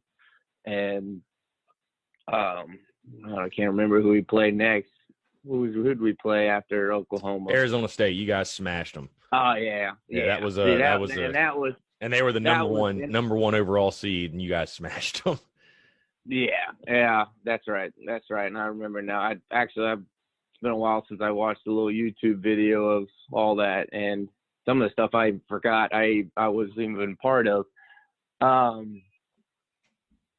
yeah, you know, that year in 2010, Carolina was doing pretty well in all sports. Basketball beat Kentucky, number 1. Football beat Alabama, number 1. It was a fun year. And then we get to play Arizona State, who's ranked number 1, known for their power and, you know, having a good ball team. It's just, you know, it was one of those, I think Morales talked about it, you know, he was upset about his AB at the Oklahoma game the night before and talked to himself and told other teammates that I ain't gonna let y'all down again. And he did. You know, he went in there and hit a 3-run home run or something. And I think that just boosted, you know, it brought us out of the trench. You know, we were tired from the night before with the rain delay and the 3-2 loss, and, you know, seeing a couple balls fly out of the ballpark in Omaha and all the crowds going crazy, and the girls in the stand that have I Love Cox on their stomachs, and they have never been to South Carolina probably. It's pretty funny. So, you know, it's one of those atmospheres that we always felt like the home team. And for some reason, that's just both years we were there, that I was there. You know, you can always tell when Carolina scored a ball game or scored a run was a stadium erupted. And I know we had a lot of South Carolina people there, but I know they weren't all South Carolina people. So we definitely felt like the hometown team there both years. But yeah, beating Arizona State was 11-4 or something like that. Really gave us some confidence that shit, we could do this. We can win this thing, and you know, we ended up grinding out and doing it. How amazed were you at what Michael Roth did against Clemson? Because obviously that was something that I mean, that's a story that lives on forever, and that was like the beginning of Michael Roth. And before that, he was like a lefty specialist reliever, if you will, and you know, that game single-handedly turned him into a frontline ace in the 2011 year. I mean, how shocked were you at what transpired that night? I guess you could say we expected, you know, most of us, all of us expected at least 4, 5, 6 good innings out of Roth. We didn't expect the 9. And, you know, with those old bats, what he did, yes, it was pretty unreal. With teams, you know, being in Omaha, you're facing the best of the best now. And he went out there and, you know, some people say, you know, how'd y'all win? Well, the stars lined up, I guess. But we played hard. And Roth was a guy that even when he wasn't playing, he kept everyone in the dugout loose and laughing and having a good time. And that was one thing we were known for. We could be down 2 runs in the 8th inning, and we're still, you know, joking around, yelling and screaming at the other team and having a good time. And then we turn around, pop 4 runs on you, and we beat you 4-2. You know, that's just how we were. And, you know, but when Roth was on the mound, he was a different animal. No matter what, he was a different animal. And I remember catching him. You know, he can be as goofy as all get out, but when he's the starting pitcher and on the mound, he wanted the game at his pace. You know, he would tell me right away, get the ball back to me fast. Okay. So I'd catch it, throw back as fast as I could, because he wanted the game at his pace. And he wanted to control the atmosphere. And that's how he was. You know, he went out there against, you know, thank God it was Clemson. And he went out there, and Clemson had some talented hitters. And he went out there and just shut them down with them old bats. It just, you couldn't ask for any other, you know, anything else. He did what he was supposed to do, and he showcased his talent up there, and the accolades and the things he got the following year and that year and the following year was well deserved. For sure. So, like I said, moving to that UCLA game, that final game, you know, Whit Merrifield gets the walk-off hit. You know, just kind of to come where you came from in high school, wanting to play for South Carolina, going the JUCO route. What was the rush of emotions like for you when you jump into the dog pile, realize you guys are national champions? You know, the 2010 and the UCLA, I think, you know, I did some pinch hitting and some pinch running. And, you know, yeah, everybody wants to be out on the field, wants to be the star player, but at that point in the season, and you're in that atmosphere, you're going to do whatever it is for the team to win a ball game. And if that's minimal to nothing, or being a cheerleader in the dugout, then that's what you're there for to do. And you're there to soak it all in no matter what. you know, Coach Tanner gave me the shot to get up there and pinch hit a couple times in certain, you know, in late in the game and basically get on base, make something happen. And so, you know, I took pride in that. And luckily I was able to get a base hit and get on base. And I think Witt was behind me.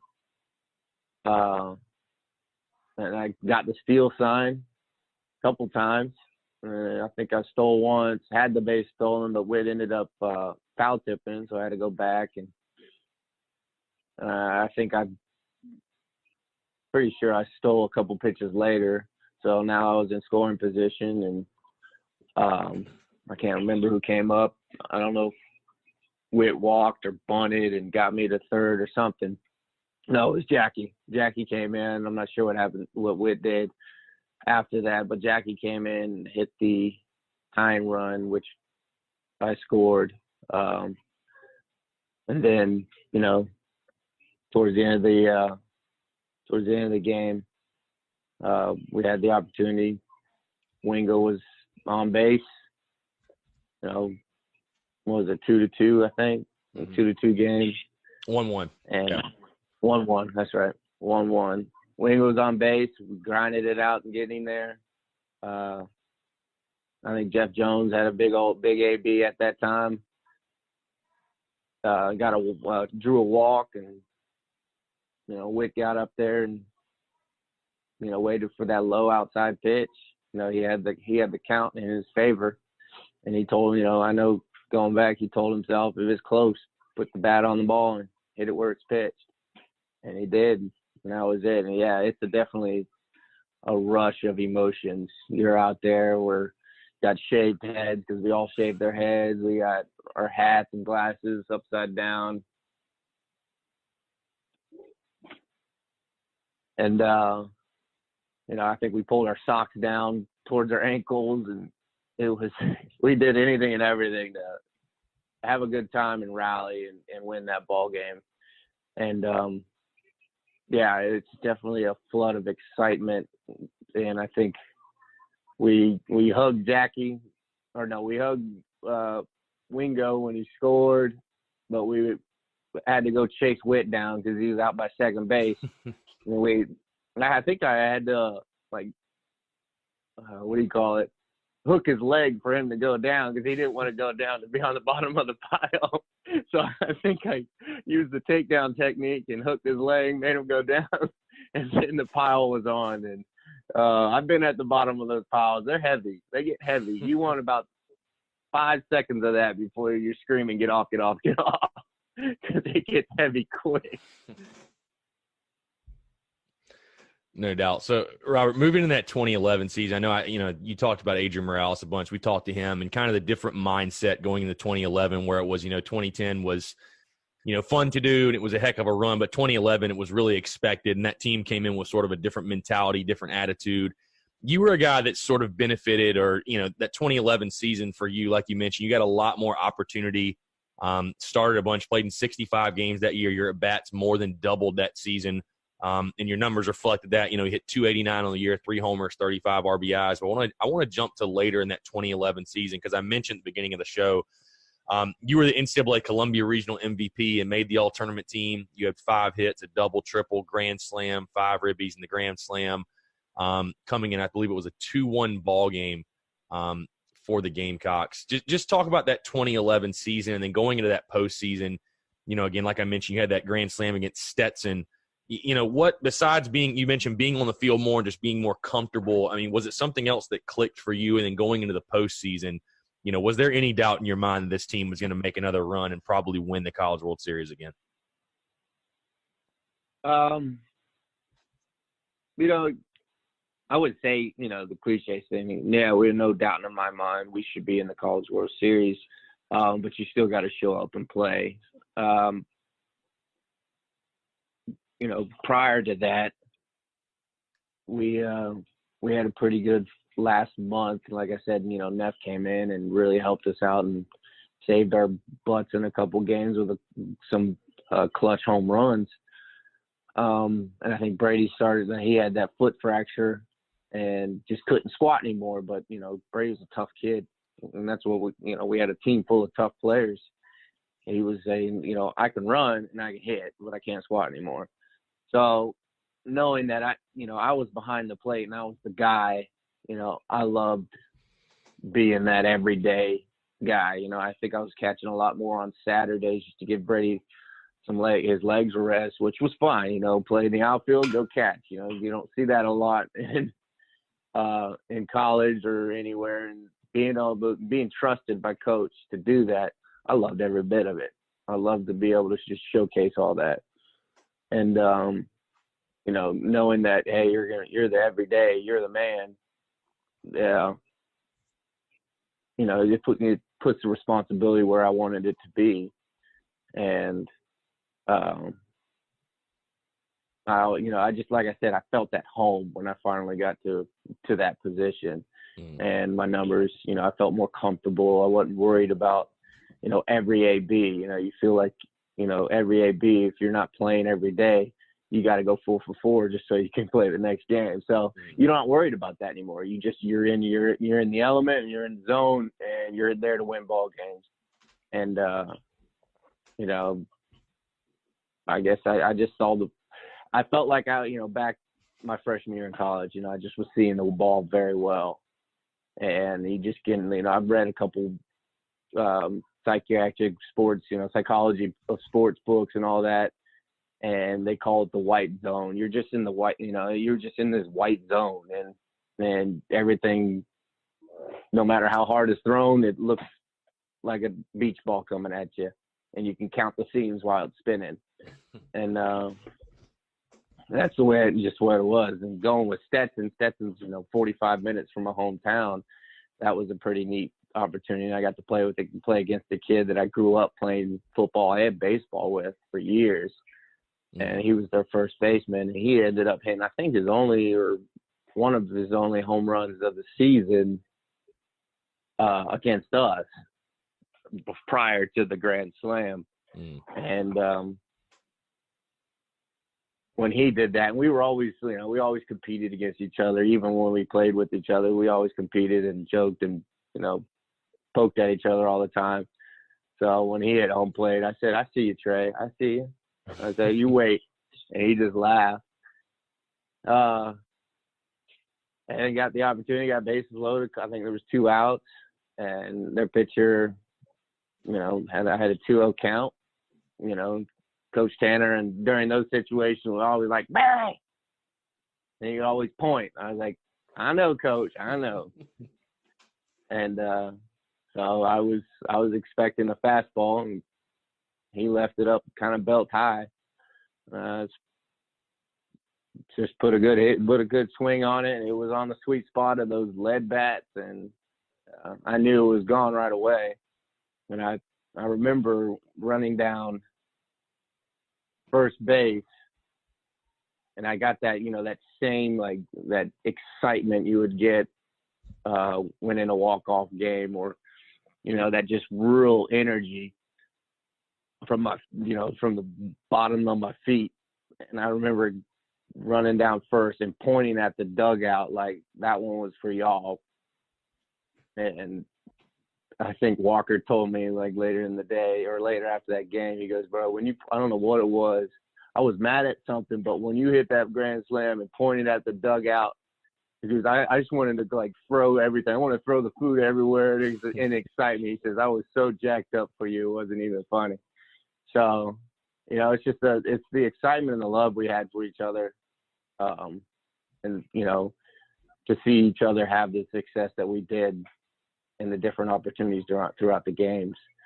You know, it was a little personal too, with playing against a kid that I grew up with and playing against a school that didn't even recruit me, and I lived 40 minutes away from him. So, and I think a couple of reporters asked the coach if they knew about me. They said, yeah, we knew about him. It's just one of those things. It's recruiting.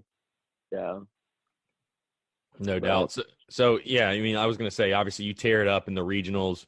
You guys sweep through the super regionals against UConn, get back to Omaha. I mean, obviously that was on the magical run, and what still stands is, you know, which I think is really cool that you were a part of it. South Carolina still holds the record for most consecutive NCAA tournament wins with 22, most consecutive wins in the College World Series with 12, which all numbers are crazy. Set the record for consecutive home NCAA tournament wins with 29 that went all the way to 2013. I mean, all numbers I think will never be touched by anybody, which is, again, they're crazy. But sticking to that 2011 year, you guys had some close wins. Texas A&M, you're down 4-0, come back, win 5-4. You guys take care of Virginia that first game. The second game, you go to 13 innings, win 3-2. And then the Florida game comes, which that game one of Florida I don't think will ever be forgotten. And that's one, obviously, I want to spend some time talking to you with, Robert. I think one of the craziest baseball games anyone's ever watched. I'm sure one of the craziest baseball games you've ever played in. But my question, really, this entire interview, my one question to you is, how in the world did you pick that baseball with a catcher's mitt? That is just like crazy to me. Yes, Florida. Because growing up, being a Gator fan, wanting to play baseball and football for Florida, that was a little more, that touched home, because I know I had a lot of family members and a lot of my dad's friends that were just diehard Gator fans, but deep down they were still rooting for me. It was personal on my level, really. I wanted to go to Florida, and they kind of said, yeah, we want you, but we're not going to give you a whole lot of money. I was like, all right, well, I got other schools that will pay for my school. So thanks, but no thanks. So this was my opportunity on the personal level to kind of shove it up Florida. If I want, say it nicely, shove it up their butt and say, you should have picked me, but I'm okay with it. That game, the pitcher of, I think, I can't remember his name, Johnson or something like that, a redheaded guy. Mm-hmm. He had some good stuff, and it was like facing Roth up there, maybe with a little more velo, but his stuff moved, and he was hitting the spots, and it's just, again, it's a grind. You just got to hit the missed pitches and put the ball in play, and stay in the game at the same time. And, I think Peter Mooney drew a walk, and, Walker had that hand issue, and, he's a tough cat. And that guy had a pretty swing even with a broken hand. And, he put that bat on the ball, and it snake-eyed through the middle of the field, scored the run to tie it up. And you could tell emotionally on that Florida's pitcher, he was getting frustrated, because throughout the year he had a lot of guys behind, on offense for their team, hit home runs and come in big, where it didn't put a lot of pressure on his shoulders. And you could tell he was getting frustrated because he, read his lips. He was dropping F-bombs in the dugout and yelling in his gloves. And so we knew we were getting to him. Just playing the ball game, letting the stars line up and letting the opportunities fly. We had bases loaded, I think, 4 times throughout that College World Series, a couple times with Virginia, and then 2 times, I think, in that one game with Florida, with no outs. And getting out of all 4 of those jams is, is pretty luck. I would say we had skill when it comes to making the plays when the opportunity arises, but there's a lot of luck in all that. And, with Zanino hitting that ball, and luckily he hit it as hard as he did, and Jake coming in from left field, we practiced those, we call them do or dies during practice. I was a part of that when I was in the outfield. So I understood, you come in hard, you field it clean and make a good throw. That's it. That's all you can do. It's do or dies. You either win or you don't. So make a good throw, we get a chance. And he ended up making a good enough throw and was able to put a tag on Bucky Dent's son, Cody Dent, I think his name was. Mm. And, and keep the game alive. That was a moment more so like that ground energy that I got with hitting a grand slam. Tagging him out like that and spinning towards the Florida dugout and the fans and holding the ball up.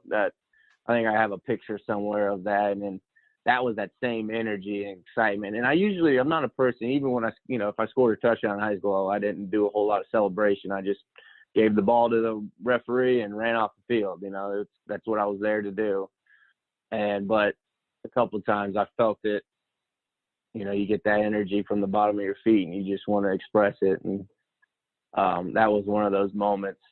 And, then we get I think his bases loaded. Mm-hmm. John Taylor's up on the mound, thrown down from the submarine sidearm, hitting the spot, working the count, working the hitters, and using some of their aggression at the plate against them. And I think that's, the biggest thing is with him, with all the pitchers, you got to hit your spots when the game's on the line. And he was hitting his spot, and then the guy tried to pull a pitch. He probably should have gone the other way, which sent it, semi up the middle. And, Wingo, I've seen him make those kind of plays all year for 2 years straight. And even in practice, the plays he's made, saying it was a surprise that he made it is a lie, because Wingo was one hell of a infielder, making that, diving play, getting up. I always was amazed by his quick snap throws he could do with turning two, or just his quickness in his arm. And he just stood up and flicked it, really. It was short, and I threw my mask in front of the plate. But you just react. You play ball. I picked balls with my catcher's mitt, just playing catch. You just do it. You let all the time you spent catching a baseball throughout your life, and you just allow muscle memory and the things that to do take place. And luckily, it gave me a pretty decent hop. I wouldn't say it was the easiest pick, but it was a decent hop. It wasn't too long. And, luckily that glove had a nice good pocket in it from being worked in by all the pitchers, and it went our way, And even at that moment, I was if you look back on the videos, I kind of took a deep breath after that play and was like, okay. I wasn't that same, jazzed up excitement that I got with Jake Williams' throw, but it was more contained, I would say. I was trying not to, I was trying to have that, swag, like, I knew I can do that. Yeah, I'm pretty sure I remember John Taylor after, because I think you guys got the double play on the next pitch, and John Taylor absolutely losing his mind running off the field. Yeah, no, what you mentioned, I feel like one of the crazy, just the pick itself was crazy, but yeah, the mask, you watch the replay, and it's like if that ball's like an inch to the left, the ball hits the mask, they score the run, the game's over. It's just, like you're saying, it's not luck in a sense, but it's like those small things that happen. It's like some things have just got to go your way, and it definitely did. So, game of, the game of inches, just like anything else. Everything's a game of inches, and if it goes your way, it's just the way it is. There's nothing you can say about it. Like I always say, the stars lined up. For sure. So that game 2 against Florida, though, you guys a little bit less dramatic. Get the 5-2 win. Roth gets the win. Price gets the save. That last out, Jackie catches that baseball, throws it in center field. What was the feeling winning? Because that was the last game of your collegiate career. What was the feeling for you personally? Again, you beat the Florida Gators. You stick it to them. You win the second national title. Was it less sweet, more sweet, the same feeling? Because I know Morales talked about it. 2010 was a different feeling for both years, because 2010 was you did something you'd never done before, and 2011 was more so, you took care of business and did what you felt like you should have done. But I feel like for you, probably, especially beating Florida and being your last collegiate game, it had to hold a pretty special place for you. Yeah. I think when we played the second game, Roth was up there pitching, coming off like maybe 3.5 days of rest. Price with the same, just got done throwing 95 pitches a few days before. But that, like, you look back and you think about all the things that we all did. I think I found out after the season I had a partial torn rotator cuff. throughout the last month of the season, from throwing down to second on a rain delay game or something midweek game. And, you know, those are the things that, you know, teams at that time of the year, you'll have, you know, Walker had his wrist injury. I had my shoulder, and people were tired. Your arms are worn out at that time. It's one of those things. When we were playing that second game, we were up 5-3. Mooney hit the only home run for us in that College World Series. You know, I looked at Brady and we were kind of laughing like, bro, we're up 5-2 or something like that. And he goes, man, that feels so weird because the last 3 or 4 games, they were dog fights. And sorry, man, I don't know if you hear my dogs. I hear a siren. But yeah, you know, Brady and I looked at each other. We're like, man, it's kind of a relief. We're up 5-2, and it wasn't that we knew we were going to win the game, because you can't ever think that with a team like Florida. But we were kind of relieved. I told him, like, I'm glad it's 5-2. I'm done with these 2-2 games, 13 innings. He goes, I'm tired. My legs are shot. And he just laughed. And you know, and Jackie can, you know, Price goes out there and does what he does, and Jackie catches that ball and tosses it into the center field. And I think he turns and looks and kind of says, why did I just do that? But we running in, you know, being on the field this time. Yeah, the excitement, I wouldn't say is the same, but it's not. You know, it was more like a business trip, like you would say. Like, we won it, we never did it. That excitement's awesome. No, and I can't say that for all of us, because, you know, some of the guys on the 2011 team never won a national title. So to them, they had that same excitement we had in 2010, I'm pretty sure. But 2011, it was exciting. Heck yeah, you're done, you won, you did it. But it was just, like I said, it was like we just proved to everyone that, you know, like Morales said, it wasn't a fluke. You know, we were there and we were going to win this thing no matter what. And, you know, you get excited. I think I threw my mask and helmet down, and I grabbed Price, and that we learned from the first dog pile at the Super Regional, don't lay on your back or your stomach because you'll get crushed. So I grabbed him, we hugged each other on the ground and laid on our side so I could take the weight a little bit better and prevent injury. So, you know, it's just one of those things. It's exciting. You know, the guys that never won the national title, I know they were excited. They'll get out. And, you know, we just proved to the baseball world that, you know, even with the new bats, we were the team to beat. For sure. So, Robert, looking back at your career now, I feel like it's probably, you know, you're able to look back now and really have perspective on things. I mean, what would you say was your favorite memory in Garnet and Black? I mean, would it be that Florida series or something else? I mean, what was your favorite memory, would you say? Yeah, I mean, the Florida series is definitely up there. Hitting that grand slam, you know, obviously hitting the grand slam on television and big stadium in front of all the fans, and getting that rush of energy running out first base, that's a pretty special moment. I'm trying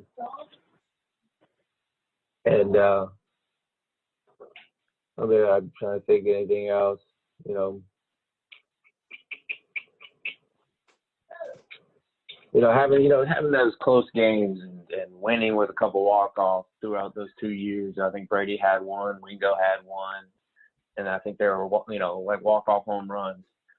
You know, that's what you live for when you play that sport, and that's what you grind in your younger years to get to that point. And, you know, being a part of that kind of stuff, and, you know, cheering on your teammates and seeing the success of your teammates, that's what makes those memories a whole lot more fun. For sure. So, Robert, I'm going to get you out of here, but I got one last question for you, sort of off the wall, sort of fun question, if you will.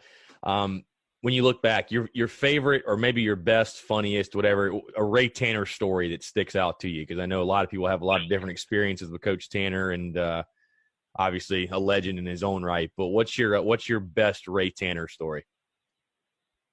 I'm sure you heard some of them. I think the ECU series in 2010 when he came back and pretty much reamed us all in the dugout when we got back from Eastern Carolina. I'm sure you've heard it from some of the other guys. That was a pretty good one because Bobby Haiti was a class act, and he was a great impersonator that made everyone laugh. And I think that was kind of our, our inside joke as teammates and stuff like that. And I'm pretty sure Coach Tanner saw some of his impersonations of him reaming us that day. But that was a good one. I think personally, when I first got to South Carolina, they had a kids' night, and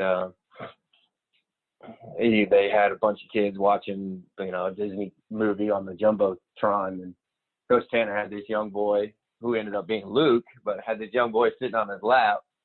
And I think I was like the next day or a couple of days later, we were at catching bullpens, and Coach Tanner was out there watching the pitchers and all, talking to us. And I was like, "Hey, Coach Tanner, was that your grandson?" And he looked at me and goes, "That was my son." I was like, "Oh, my bad." And so between Coach Tanner and I, every now and then I would see him, he'd give me that look like he wanted to say something. And I just look at him and smile, be like, "Hey, Coach, how's your grandson?" And he told me, he goes, "Hey, Barry, how's your butt?" But he'd be like, "How's your ass?" I was like, "Oh, it's good." He goes, "Is it flat yet? Because you're going to sit that bench all year." So personally, that was a joke between Coach Tanner and I. And, he's one of those kind of guys, He can give for gab, and and from that point on, we kind of had that relationship. We kind of just would have one-line punches at each other. And I think even to this day, I see him every now and then at a baseball game or a football game and say hello. And, we have that relationship just to keep each other in check kind of thing. So I know Luke's all grown up now compared to what he was when I was there. So. That's awesome. Well, Robert, really do appreciate you taking the time, man. Obviously, a lot of good memories to relive from those 2010, 2011 teams, and obviously glad to hear you're doing well currently as well. I know you've, like I said, back in your hometown working in the police department. I know, you had a little celebrity appearance on live. I think Live PD when you were in Richland County. So I'm sure everybody saw you on that. I remember everybody seeing you on that as well. It was a big buzz on social media. Got the appearance on Live PD. So, I mean, things are going well for you post-baseball. So glad to hear it. But always a pleasure, man. Would love to get you back on, talk during the season. Obviously, Carolina baseballs, we all love it. So would love to get you back on, talk some ball. And it's always a pleasure, man. Really appreciate you taking the time. No problem. I appreciate you having me on, man.